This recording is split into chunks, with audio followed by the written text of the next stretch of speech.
সরকারের নতজানু নীতি এবং দাসসুলভ মনোভাবের কারণে বারবার বাংলাদেশের সীমান্ত ঝুঁকিতে পড়ছে। নিজ দেশের দ্বীপ সেন্ট মার্টিনে যেতে না পারা সরকারের ব্যর্থতা বলেছেন বিএনপি মহাসচিব মির্জা ফখরুল ইসলাম আলমগীর।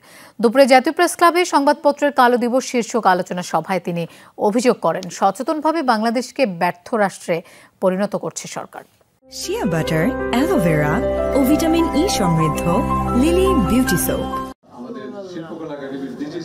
জাতীয় প্রেস ক্লাবে সংবাদপত্রের কালো দিবসের আলোচনা সভায় অংশ নেন বিএনপি মহাসচিব মির্জা ফখরুল ইসলাম আলমগীর। অভিযোগ করেন, কেবল সংবাদপত্রের জন্য নয়, 16 জুন সারা বাংলাদেশের জন্যই কালো দিবস। প্রতিদিনই কালো দিবস, শুধু সংবাদপত্রের নয়, সমস্ত জাতির জন্য কালো দিবস। নানা ইস্যুতে সরকারের সমালোচনা করেন তিনি।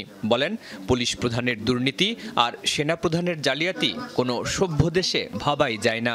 পুলিশ প্রধান সেই রকম ভয়াবহভাবে ডাকাতি করে আপনার গোটা দেশে একটা সাম্রাজ্য করে তুলবে, আপনার তার দুর্নীতির এগুলো চিন্তা করা যায় না। সেনাবাহিনীর একজন সাবেক প্রধান তার ভাইদেরকে পাসপোর্ট পাইয়ে দেওয়ার জন্য সে আপনার পুরোপুরি জালিয়াতির আশ্রয় নিয়েছে।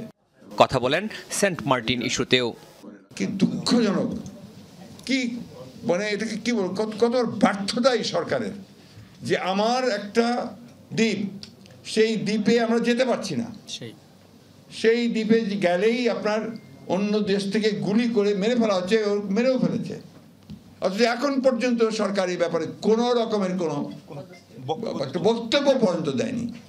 বিএনপি মহাসচিবের অভিযোগ, মিথ্যা বলে পুরো জাতিকে বোকা বানাচ্ছে সরকার। দেশের সামগ্রিক নৈরাজ্য দূর করতে হলে সবার আগে গণতন্ত্র ফেরানো জরুরি বলে মন্তব্য করেন তিনি।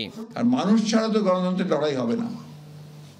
আমি রাতারাতি 2-4টা আপনার বোমটোম ফুটিয়ে কিন্তু সেই গণতন্ত্র প্রতিষ্ঠা করতে পারবো না।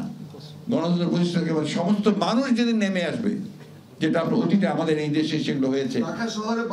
শরীফুল ইসলাম খান, যমুনা নিউজ, ঢাকা।